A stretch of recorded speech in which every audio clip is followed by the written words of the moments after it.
All right, welcome everyone. My name is David Davis. I'm the CSEPP PIO. Thank you for joining us today. I think we've got a good presentation going. For those that were here last week, this is kind of sort of a continuation. Last week we talked about PIOs being in the field. Today we're going to talk about credentialing and getting certified so that maybe you could deploy if you are interested in doing such a thing.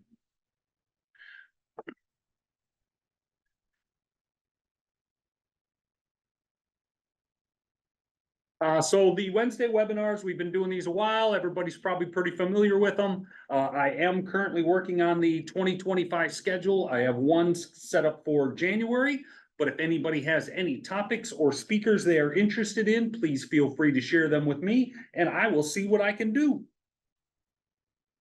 Today, as I mentioned, we're going to talk about the Kentucky Qualification System. So this is going to be specific to public information officers. This program is completely voluntary,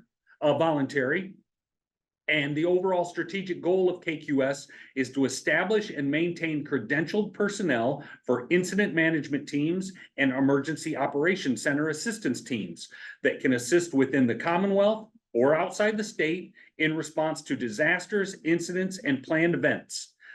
This webinar will outline what KQS is, how to start the application process, and why it's important to an individual, an organization, and the Commonwealth. And today we are lucky to be joined by Dr. Charles Harris, or Charlie as we call him. He started working at KYM in October of 2022 to help guide the implementation of the National Qualification System. In Kentucky, this initiative is called the Kentucky Qualification System, or KQS. Charlie served 37 years in the Kentucky Armed National Guard as an intelligence officer, receiving 2 Bronze Stars, a Combat Action Badge, and the Legion of Merit, among other recognitions. Charlie is a graduate of Transylvania University, the National Intelligence University, the University of Charleston, and the University of Kentucky. He is married to Megan, a pastor, and has 3 children. So Charlie, I welcome you. I'm going to turn the screen over to you. You may share your screen at any time.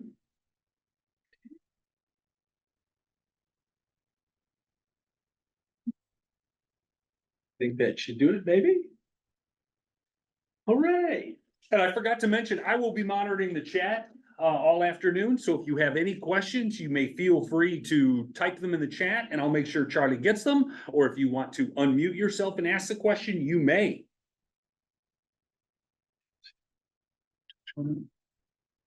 Oh. Get ready to go. All right, there we go. I want to thank you for that wonderful biography. I think my mom approved that. I just want to say that was really nice. I'd like to sort of maybe consider this more of a discussion amongst professionals than an actual presentation. And I want to encourage those listening to please send in a question or chime right in if you have a question as we go. You don't have to wait till the end. There's 4 basic pieces, as David alluded to our presentation today. We're going to start out with what is KQS. So FEMA has identified best practices for the nation. And one of the best practices lies in the realm of something called NQS, or the National Qualification System. And as David mentioned, our implementation of NQS is called the Kentucky Qualification System, just like Tennessee's implementation is called the Tennessee Qualification System. So what we're talking about is, in a nutshell, the increasing professionalization of emergency and disaster response. In the past, when we sent someone to a disaster, we may have sent them down with the best intentions and their best intentions, and with them having some idea about what it is that they would be doing. But in the construct of having an incident management team and an EOC assistance team, then the whole process is about identifying someone for a particular position or positions, having them going to training, having them understudy someone who's competent in that job. And then at the end, giving them a certification and a credential to go out and do it themselves. So it's a way where we could recognize excellence and kind of be assured of someone's competency when they deploy to a disaster. So an incident management team is a group of ICS qualified people that help manage a disaster or an event like Thunder over Louisville, for example, or Ham Days. And on the next slide, I'll show you the organization of an IMT, but I'm sorry, we good. So, but the organization of it, but the origins goes back to the 1970s and fighting fires in California, for example. And perhaps those who've served in the military see the similarity of it to an Army staff, where you have an operations person and a supply person. But this is the basic incident management team organization. So you can see you have the incident commander at the top center. And then to the right, as you look at the slide, you see the liaison officer and a safety officer, and for us here today, a public information officer. So these are all direct reports to the incident commander, because these three positions are so very important. The public information officer, and we see this right now in the disaster response in North Carolina, getting the information out, accurate information out of what we're doing is so very important. So every IMT by doctrine has a PIO. And as someone who just did a study of all the interstate requests from North Carolina and South Carolina and Florida from the recent severe weather, the second most requested thing is an incident management team or an EOC assistance team. So the IMTs are deploying to cities, for example, to help that city manage the response to the severe weather. And now we have a poll. Charlie, I messed up and forgot to load this poll into our webinar. Right. So how about we do it this way? If you have ever deployed out of state or out of county as a member of an incident management team, why don't you just throw a thumbs up or a yes into the chat, and I will kind of get an idea of what we have out there. That's great. It'd be nice if we did. Let's see. It's a new concept, so.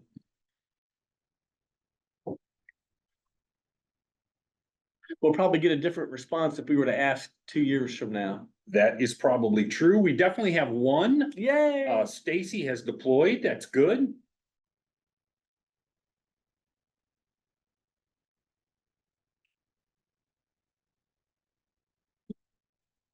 Looks like just the one, Charlie. All right. Oh, no, we have somebody, yeah, Stacy deployed with the Civil Air Patrol for multiple incidents. Oh, that's wonderful. Thank you, Stacy. So it's a relatively new idea for us, but like I said, it's been around for quite a while, but it is sort of, as we say, doctrine now. Now, I'm gonna set that aside. So an incident management team goes to the location of the event or the incident. Like, for example, an IMT that was helping the city of Louisville with, say, Thunder over Louisville would be there in Jefferson County. Now, the CEOC assistance team is a separate initiative, and that is to place staff to augment EOCs. And so for us here in Kentucky, in FEMA Region 4, we're working with other Region 4 states like Tennessee and South Carolina for the ability to trade common positions in our state emergency operations center. So that, for example, we know, like during the flood that we had in Eastern Kentucky, or during the Western Kentucky tornado, that there is too much work for present staff to do. Or if that present staff try to do the work in the State Emergency Operations Center, they quickly burn out and become less effective. So we do need help from other states, and other states need to be able to help us. So what we want to do is explore common positions and tasks. So if someone goes to South Carolina as a liaison officer, number 8 there, that person knows what they'll be doing down there, and South Carolina knows what they're getting. And of course, public information is one of those key 8 positions that we have defined early on as being necessary at all state emergency operations center in FEMA Area 4. So I now want to switch just a little bit and talk about KQS. So KQS is a performance-based system. I'm going to go, say if I'm a public information officer, I'm going to exhibit excellence or competency in those tasks that a PIO should know according to something called a position task book. I will submit a packet to whichever board that I'm interested in seeking certification and credentialing, either the Incident Management Team Board or the EOC Assistance Team Board. And they're going to review my packets. And those are fellow first responder, emergency management, public information professionals. So it really is a peer review kind of system. And then if you look above that in the center of the PowerPoint, you'll see an advisory committee. That's like the steering committee for this program. So it's the interagency. There's representative from, for example, from the Fire Marshal's Office, from Kentucky State Police, from Kentucky Department for Health. So that's sort of this is an interagency initiative.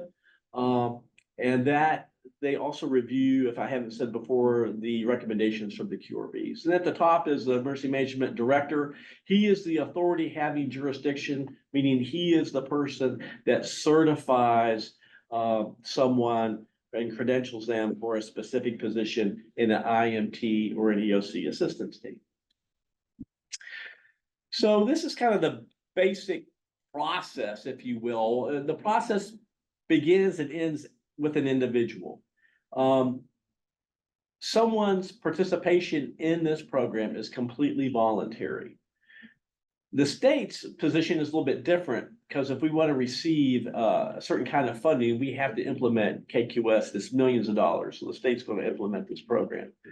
But looking at the chart there, so the individual is going to complete a packet, send it to the qualification review boards, and then they're going to make a decision, either hand it back to the individual, maybe the individual forgot to put a course certificate in there or whatever.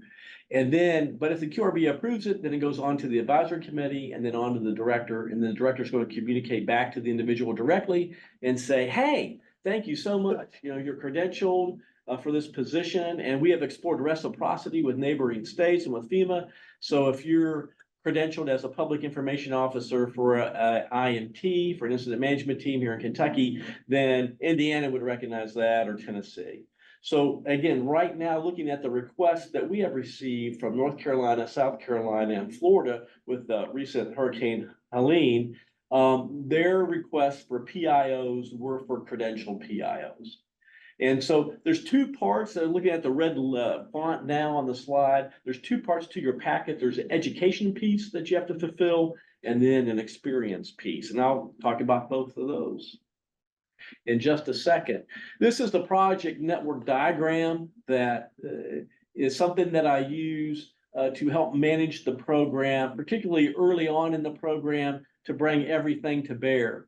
And so if you look at for example, you'll see packet evaluation, that block there. That's where we are right now in the project status. We are ready to receive packets.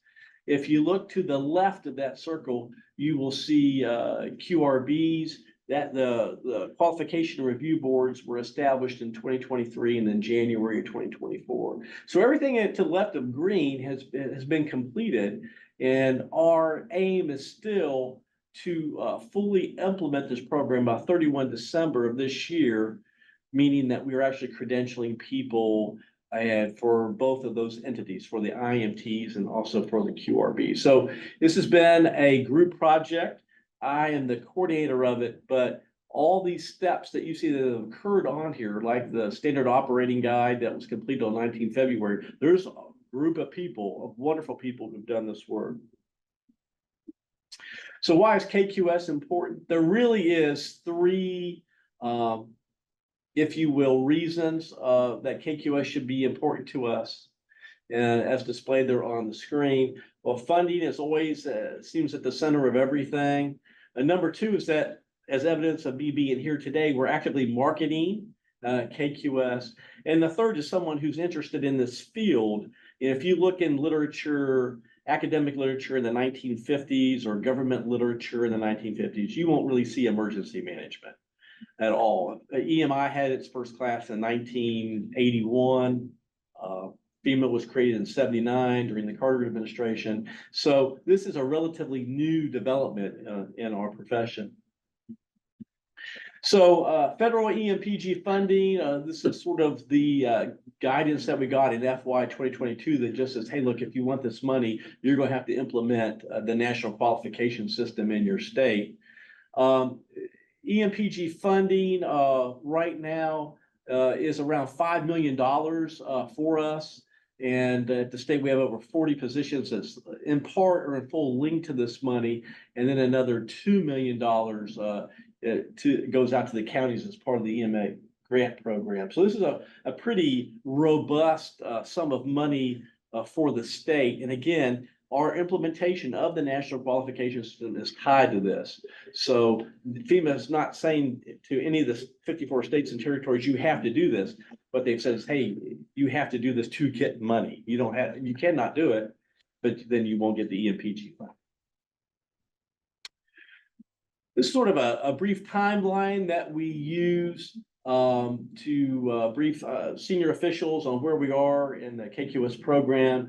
I just want to draw your attention to the red circle for 1 September. And basically, we began actively marketing that we're able and ready to receive packets to qualify folks, to credential folks as of 1 September. And of course, that's in line with if you remember from the earlier diagram of us being able to receive packets and credential people by the end of the year. So my mom was a school teacher. And so when she became a school teacher, she received a degree in early childhood education from the University of Kentucky. And then she began her teaching career, if you will, by being a student teacher and had a mentor. And then ultimately she became a mentor herself. But there were professional norms that she had to adhere to. In the fire service, they had the same thing. The fire school in Indiana pretty much teaches the same thing as the fire service in Kentucky. So what we see with KQS is making national norms, professional norms for public information officers, for operations section chiefs, for safety officers. So this is just part of the professionalization of the emergency response framework or profession. So as I mentioned before, there's two aspects to credentialing and certification. It's the completion of classes on one hand, and then that evaluated performance. Just like my mom, she had her degree, she passed her early childhood education, but she had to exhibit that she was able to teach, right, as a student teacher and so forth. So that's what it is here. We take the classes, and then under someone who's experienced, we perform our task as a PIO and show that we're able to do it. And the third reason, this is a national trend. This field fascinates me for many reasons. Other fields, like for example, you think of medicine or law, have been around for hundreds, if not thousands of years. So, but emergency management is something that's relatively new. And I'm 62 years old, so in my lifetime, this profession has really come on its own. If its beginnings were in the 1950s, it was oriented towards civil defense and nuclear war survival for the American public. And that sort of morphed and really in the 70s and began to orient more towards disasters and large scale events. If you were to look in 1975 and try to find an emergency management program in any institution here in the United States, probably wouldn't find a bachelor's degree at all. I did a quick look here several months ago and found 180 emergency management programs in a couple hours. So it's just something that's exploded. There will be a continuing need. I'll say it again, there'll be a continuing need or an increased need for emergency management professionals for the foreseeable future, according to the U.S. Labor Department. This is one of the hot fields to be in. Looking at several factors. What I think is wonderful about this initiative is that it's a helpful initiative to me. And so when we go out and we help a community that's been affected, as someone who's gone out myself and helped, I'm usually working with someone who, since they live in the community, is often personally affected. And so the incident management team or the EOC assistance teams, when they go out, we come from other areas into that area to help them to add to their staff or give them a break so they can maybe get their home life squared away or stabilized so they can come back. Or go ahead and help manage the disaster. Disaster management is complex. It takes groups of people. If you remember that slide from the incident management team, depending on how many positions you count, there's about 26 positions that that are there. And when you think about it, you know, safety, for example, if we're going to go and begin cleanup of mud and such that have been left in buildings, what are the safety issues with that? And again, the goal here on the right is the increased professionalism of our field. So how do we do this? So I've talked about it now. How do we do it? So just looking at from a PIO perspective, if you see the red line on the PowerPoint, the section above it is for an IMT and the section below is for an EOC assistance team, but it really is the same. PIOs on the command and general staff of EOC assistance team or IMT. So all those courses are required. So to be credentialed and certified, you have to take 100 all the way over to 2,300. Now, some of the courses are about an hour in length. 191 is a day in length. 305 is a week, which hopefully if you take it, maybe someone's taking it here, you sort of rotate through the positions of an IMT. The purpose is not really for you to learn those positions, but to understand how the positions interact with each other. If you look at the right-hand side of the slide, you'll see position specific. And so whatever position that you're going to fulfill on an IMT or an EOC, safety officer, liaison officer, finance section chief, situational unit leader, there is a FEMA course for that. And so for a type 3 IMT, and that's our focus here is a type 3 incident IMT, there are 2 courses that PIOs need to take, IS-29 and E/L 0952. So you have to be a graduate of those specific courses as well. And right there, next to the blue arrow, you can see where if you want to look this up, you can take a look at all the courses that are being offered. So just want to review education a little bit because it's complicated to me.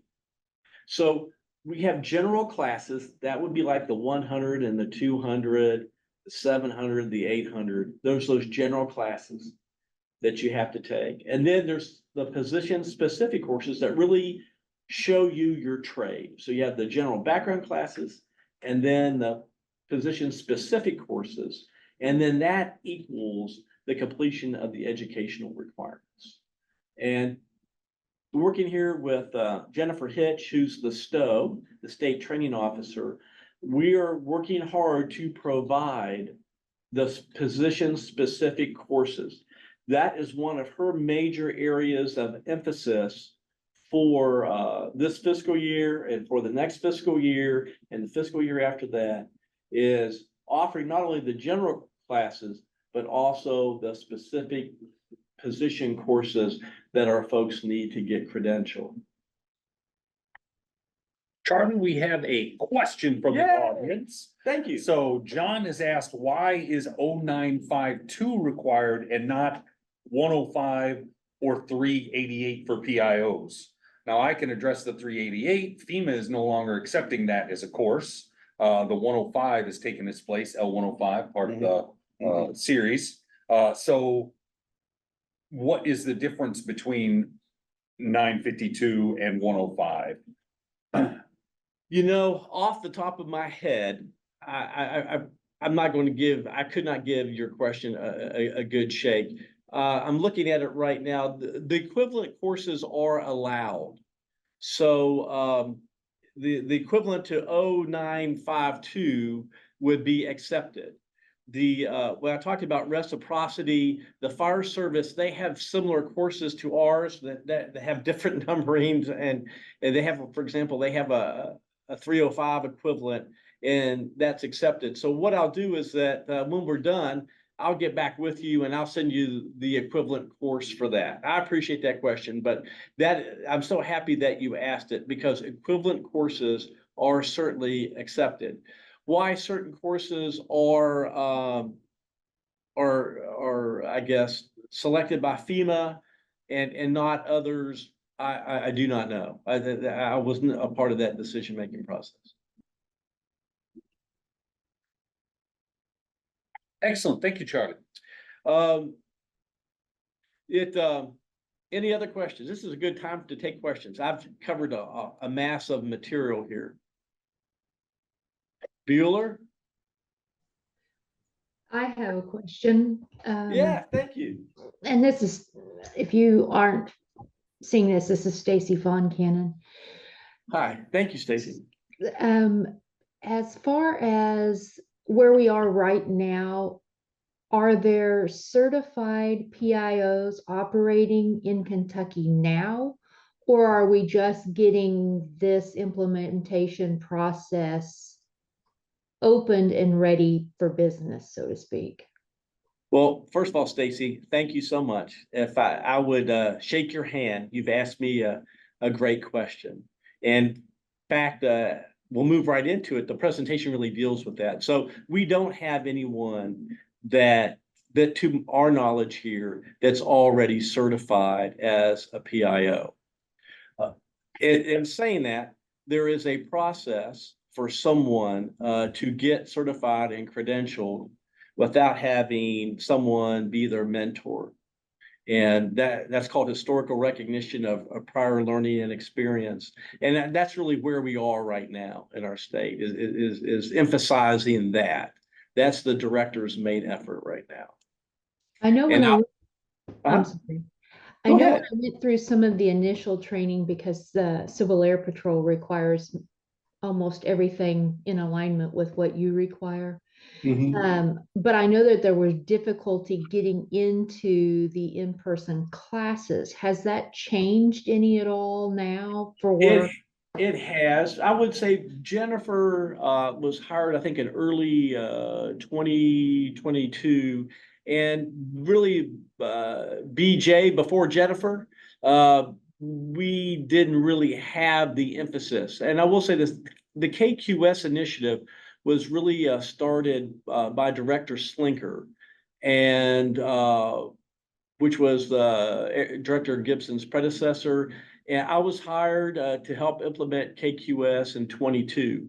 So any courses that were offered really almost before halfway through calendar year 2023 didn't reflect the change in organizational emphasis. So if you were to talk to Director Gibson today, he would tell you that KQS is one of his top 3 organizational initiatives. And so when you talk about having a hard time getting into a course, the state really wasn't pursuing NQS and making those classes available for folks who were interested. Does that answer your question? Does that make sense? Things have changed.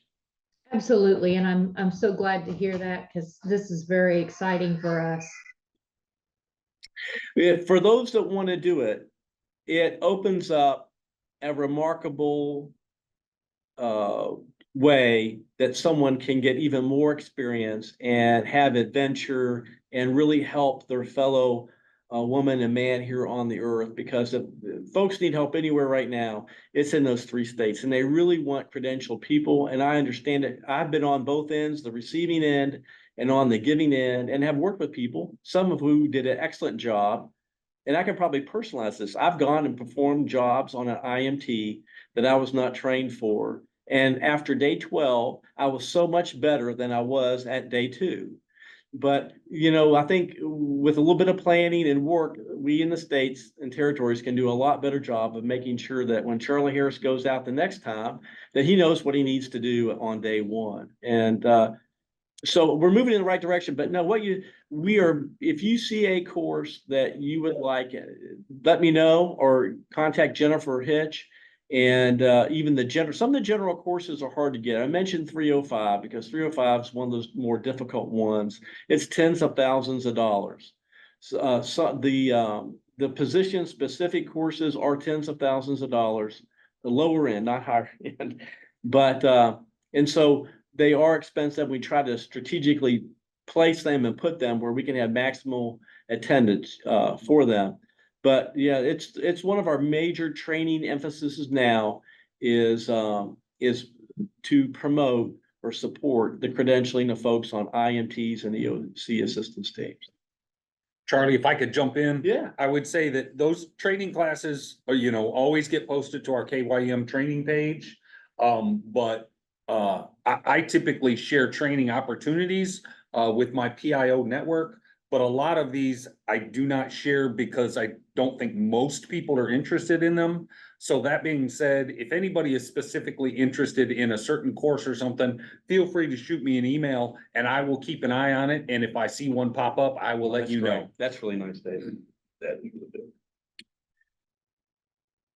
So we talked to sort of the educational piece. And now I want to talk about the experience piece, which we just kind of alluded to, really. So if you're going for certification and credentialing, there's two roads or routes to take. One's the PTB or the position task book, and the other is historical recognition. So what am I talking about? So say, for example, I were a recent graduate of emergency management from, say, Eastern Kentucky. And I was interested in joining one of the incident management teams in the state as a documentation specialist. So in a great world, and doctrinally, I would go and someone would issue me a position task book to be a documentation specialist, and then a mentor, someone who is already credentialed and certified as a documentation specialist. And they would work with me, and then I would go to a type 3 or higher disaster with them or event, and I would watch them perform the task, and I would do them themselves, and they would evaluate me. And I would do that twice for two separate events. That works well for folks that are beginning to enter the profession. But for those who've been working the profession for a long time, who've been a public information officer for a long time, it'd almost be, I don't know what verb or now maybe disrespectful, if you will, to give someone a PTB who's done this for several disasters and say for 20 years. And that's where HR historical recognition comes by. Historical recognition is a vehicle for those who are emergency management professionals and who have done this for a while to provide a pathway to them for certification and credentialing that's not based on PTBs. So what is a position task book? So for those that haven't seen one, this is the type 3 position task book for a public information officer for an incident management team. So there's an administrative section, and I just have the first part of it there on the left-hand side of the screen as you look at it. And then on the second side, there's tasks. And so you can see there's a behavior. There's several behaviors for public information officers. One is take actions and make decisions as the ICS PIO. So they want to issue appropriate communications based upon emerging situations. So if I were a new PIO and David was my mentor and we were in North Carolina right now, that's an incident. So he would circle code I, which means incident. And then we would have an evaluation record, which is often the FEMA disaster number. And then if I did the task correctly, he would he would provide his initials and provide the date. So the codes are really important. So if you see code E and code F, E is an exercise, a full-scale exercise, and F stands for a functional exercise. So some of these tasks, I can do them during an exercise and show competency. If you look at 50 has to be during an incident or an event. So it has to be, during Marion County Ham Days or it has to be, after we've had a man-made incident or natural disaster. But there's two parts to PTB, and they both have to be filled out.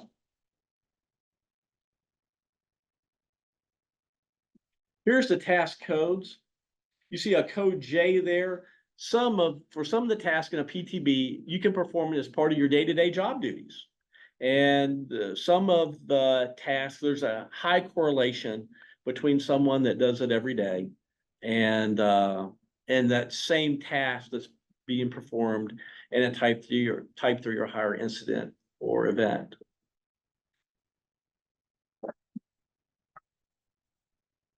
So what activities can I count? So there, you have to exhibit two separate times of being competent in that task, one of which can be an exercise, and then one can be an event or an incident. So you have to have, like, if you will, two PTBs or two situations where you perform that task.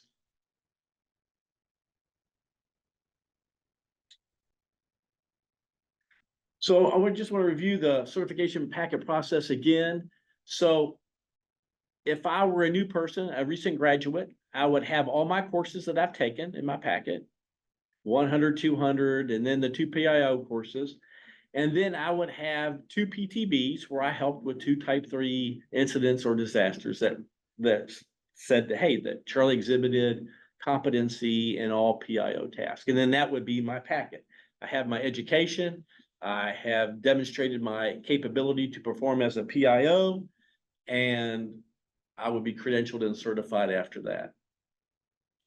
Now, with historical recognition, we sort of have a logical, I guess, conundrum, if you will. We cannot issue, or catch-22 might be a better term. That's one of my favorite books here. So we can't issue PTBs in our state until we have credentialed people to be evaluators and mentors. And to do that, we have to emphasize historical recognition first.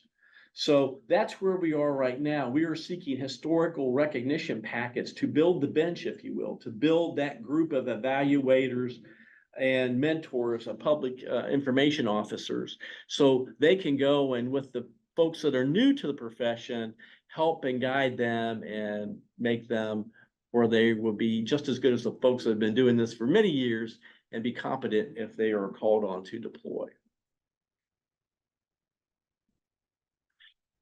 So now I'm really deep diving into historical recognition. So there's really 3 vehicles, if you will, to putting a historical recognition packet. And I hope that some of you listening today, or all of you, would put together a historical recognition packet. Based upon what David mentioned, a lot of you have a lot of experience. So I'm going to talk about this slide for a second. So we have 3 different kinds of packets: Procedure A, Procedure B, and Procedure C. And then each packet has 6 sections to it. The first is the memorandum, like why I'm seeking certification. That could be because I've joined an IMT. I'm on the Northern Kentucky IMT as a PIO, and I want to be certified so I can deploy with the Northern Kentucky IMT. The second part is your PTBs and or narratives. If you're conducting historical recognition, you're going to write about what you did. The third section, section 3, is class certificates. Then your professional resume, a background check is section 5. And then 6 are artifacts. And say, for example, I served during a disaster and there was no one there that to credential me or to sign off on my PTB. But the incident commander said I did a great job. Wow, if I had a letter of recommendation that said that, I would put that in the artifact, because that gives a nod towards competency. If he said, or she said, Charlie did a great job here when he was the PIO during the Eastern Kentucky flood, I would take him in a New York second again if we have to deploy. So those are the 6 sections. We do have examples here. If you email David will get in touch with me and I'll send you. They are about 20 megabytes, but they will go through our email system. So let's talk about the procedures in just a little bit more detail. So procedure A is where I performed as a PIO, if you will, in a disaster. And then after the fact, I found out that there was someone already credentialed who was there.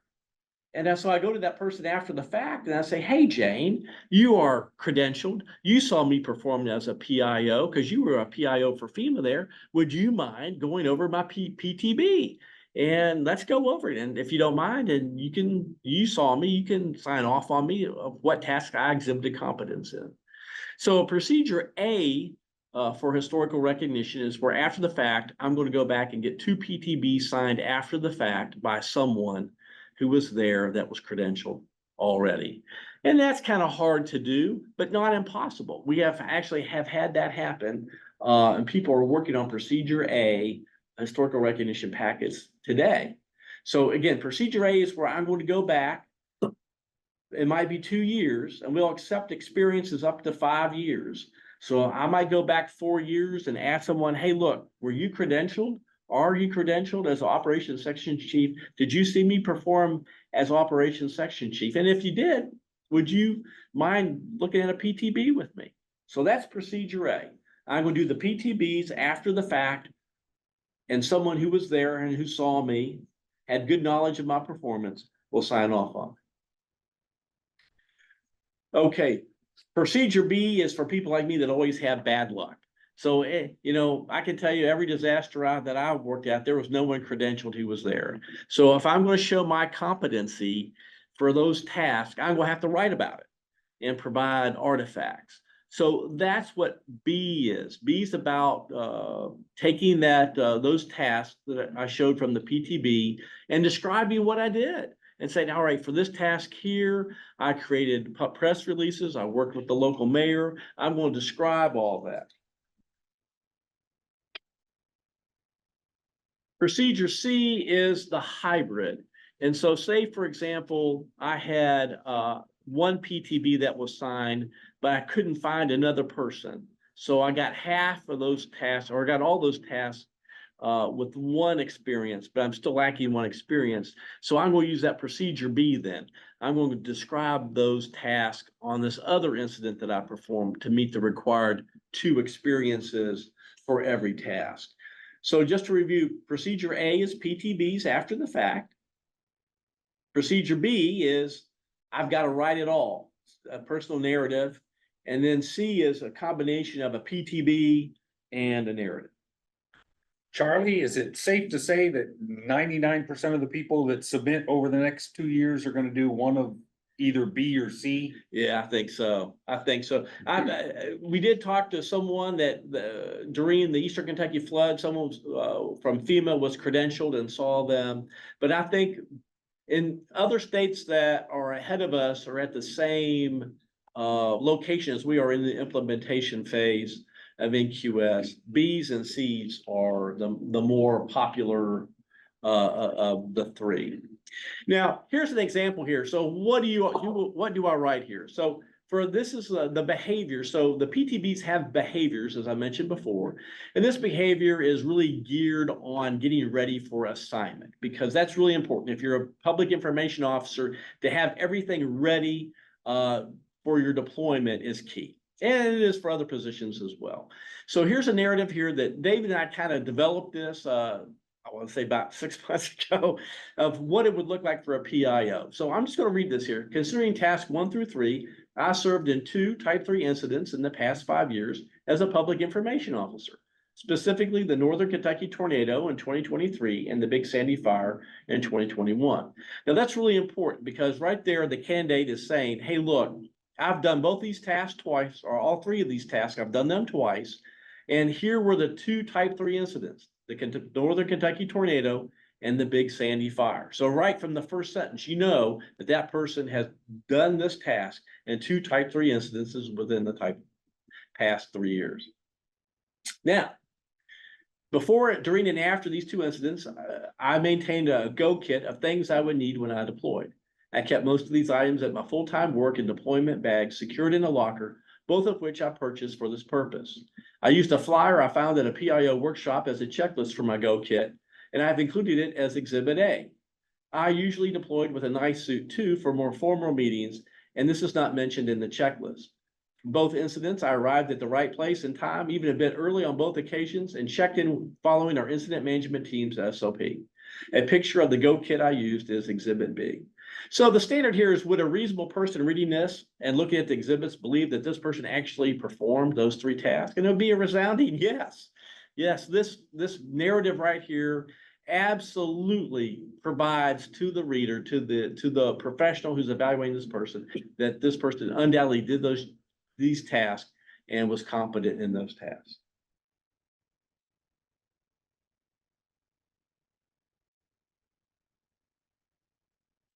So where do you start? And David sort of led into the slide expertly, and thank you. But so you have to make a decision if you want to do HR, which should I use, A, B, or C?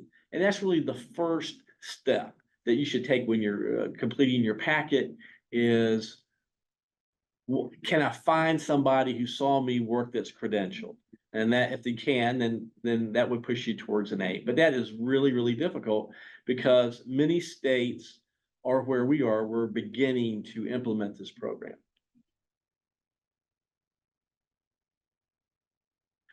Packet submission, all signatures must be wet or scanned, and then you send your completed packet to the training section here at Mercy Management. And then we'll acknowledge receipt of the packet. I'll give it a review. If you need anything, that's not in there, I'll probably get back with you quickly so we can get it to the appropriate QRB.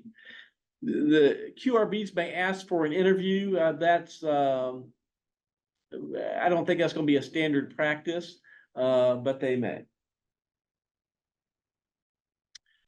And we're pretty much right on schedule right now for summary for questions and answers. So we had a lot of great lessons learned from other states.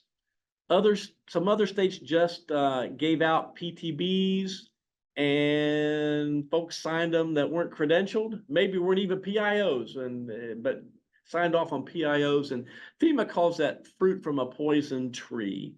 And that's really highly discouraged and lacks substance. So we need to build that bench. So we're in the position, so when we issue a PTB to someone who's new to the field, that they have an assigned mentor and evaluator to help them learn what it is that will be their work. Now we're in that catch-22 right now because I can't issue a PTB to anyone because I don't have any mentors or evaluators. And that's where historical recognition comes in. And every state is doing historical recognition. Historical recognition is not something that Charlie Harris created in Kentucky to get him out of his catch-22. Every state is in the same position. And unless there's a large FEMA presence, then there is a shortage of a dearth of evaluators. So in some FEMA regions, in fact, FEMA staff are discouraged from performing as evaluators and mentors too. So we have to build our bench here in the Commonwealth, and this is our emphasis for the end of this calendar year and moving on into 2025. We will do everything possible to create that bench, and not only so we can create teams of credentialed and certified people, but also so we can help people that are new to the profession to begin to build their expertise too. And I think Hurricane Helene has shown that in some of the other events that we've had in incidents lately, is that if you really want to deploy somewhere, unless you really know someone or your expertise is known by the receiving entity, then you really have to be credentialed and certified. Without that, it's going to be very difficult to deploy. And I would imagine that if something ever happened in the Commonwealth of Kentucky, and we requested help here at the state EOC or with IMTs, at the local area where the disaster occurred, that we would ask for the same.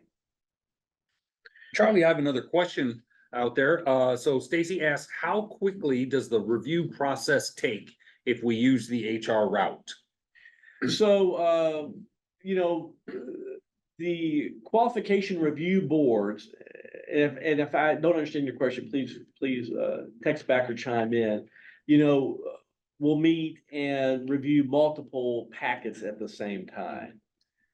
They'll check to see that, you know, you've attended all your courses, that you have your background check, for example. And then they'll check and see, you know, the experiences, that you have 2 experiences for each task. Now, it's not, you know, it's a reasonable standard, a reasonable person standard, you know, after reading it, does that sound like the person did it? And that's really all it is. And so we're not really talking war and peace. If you notice, that was a paragraph that addressed 3 tasks. But we see a turnaround between submission and back to the candidate as our goal is 30 days. So it may run a little bit longer than that. The QRBs right now are meeting quarterly, but we don't have any packets to review. So we're preparing to review packets at this time and going over our standard operating guide for KQS and developing it. This is beyond. So if we credential people, at some point we have to decredential people, right? Say, for example, you decide that you don't any longer want to perform on an IMT. You may write a letter and say, hey, I don't want to be certified anymore. Well, how do we do that? Or what happens if once you become credentialed, you're credentialed for 5 years.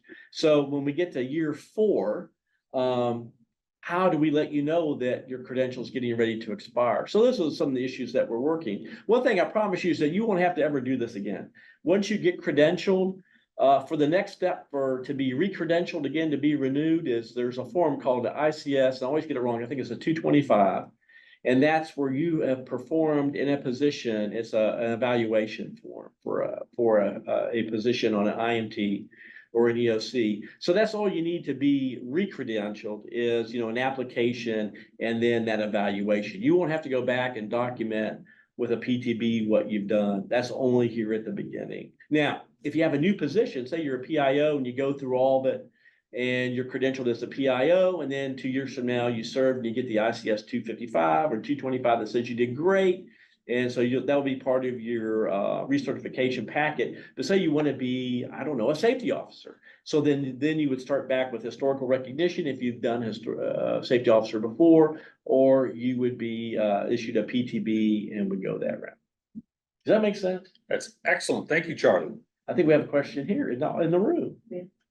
So you said some of these courses, 305 are tens of thousands of dollars. Does that mean I would pay tens of thousands, or you would? Thank you for asking, Mayor. That's the reason why I love you. So the agency pays it. So all the courses that we offer for emergency management are free. So that's a cost that the agency absorbs. And some of the courses are not very well. For example, we have staff that can teach 191, for example. That's a 1-day course. And so the cost there to the organization is minimal, right? But when we get a contractor to come in for example, for PIO, the position specific courses there, we probably have to contract to do that unless David is certified or, and that's where the cost is incurred. But they are expensive courses, and that's why we don't offer like operations section chief.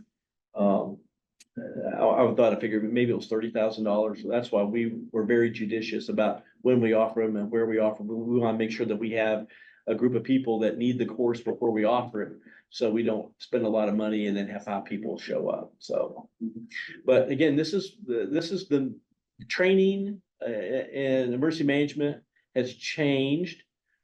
Jennifer Hitch is doing an outstanding job. And again, one of her main areas of focus is support ICS, to support this initiative, and will be for the foreseeable future.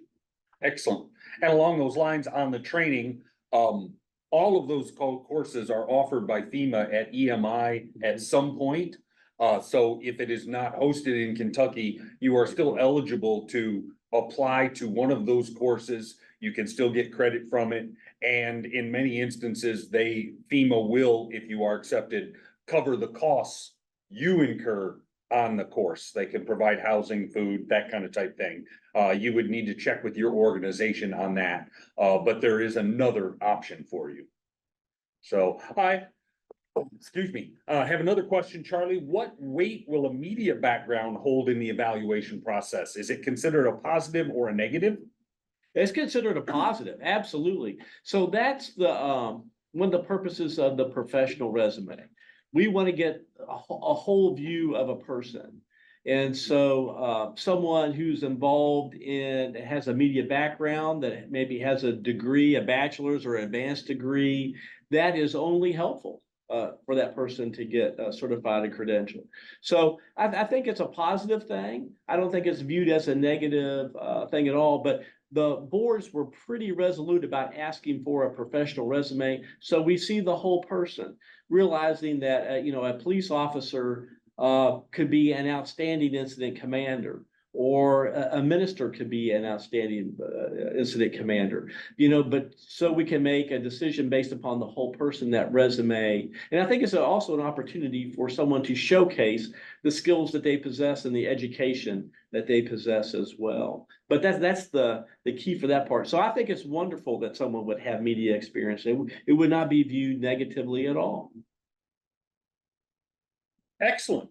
Do we have any other questions? We're nearing the 1 o'clock hour. I've got a couple of short announcements to make, but do we have any other questions for Charlie? You can unmute yourself and ask. You can put them in chat. While you're thinking of those, I will send out a follow-up email, probably sometime next week, I hope. I will include a copy of the PowerPoint presentation. I will include a link to the PTVs. I did not think of it prior, but I should have. I should have sent out the PIO PTV before this, so you guys could have a look at it if you haven't seen it. I will make sure you get that. And then I will make sure you have access to the example that Charlie mentioned. And if I could just chime in, so there's ultimately there's two PTBs, one for the IMT, which is the FEMA oriented one, and then the one that we're really almost done with it for Region 4 to work in the State Emergency Operations Center.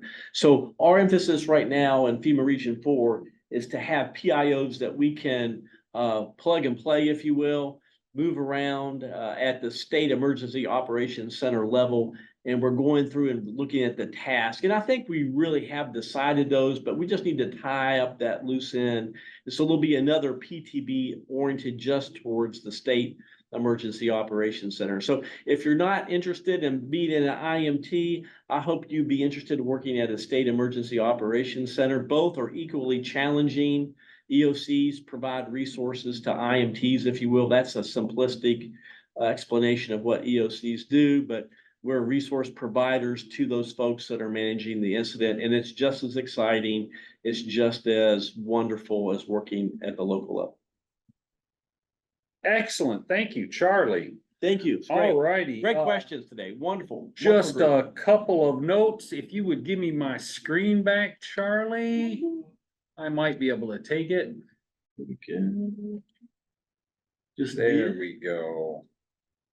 Let me share my screen.